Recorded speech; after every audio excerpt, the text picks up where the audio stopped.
Well, yes, JP Morgan has come out with its Asia equity strategy note wherein they have downgraded Indian equities to neutral. They say that the structural story in India is intact, but tactical headwinds warrant patience at the moment. And on the back of that, they see better opportunities elsewhere within the emerging markets basket. In terms of the 2026 end Nifty targets, their base case is now 27,000, with the bear case being 20,500 and bull case being 30,000. They've given a list of reasons why they've downgraded Indian equities to neutral. Some of them are the valuation gap narrowing, but valuations still continue to remain stretched. Peers like Korea, Brazil and China still offer cheaper entry points for similar or better forward growth compared to Indian markets.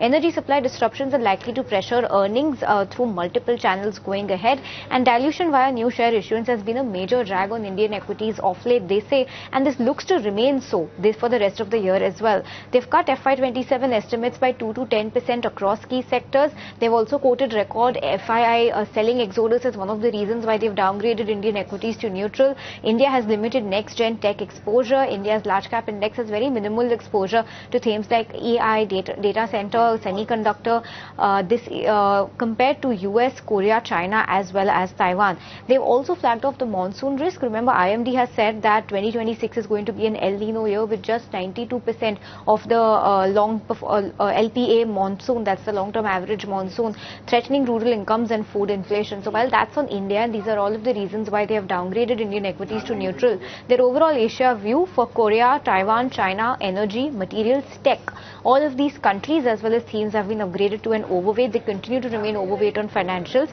India, discretionary, industrials and communication services themes, and the country India, of course, have been downgraded to neutral. Property and utilities themes have been upgraded to neutral, and ASEAN, healthcare and staples have been downgraded to underweight. So that's JP Morgan's strategy note coming in on Asia equities. But the biggest key takeaway is they have downgraded India equities to neutral.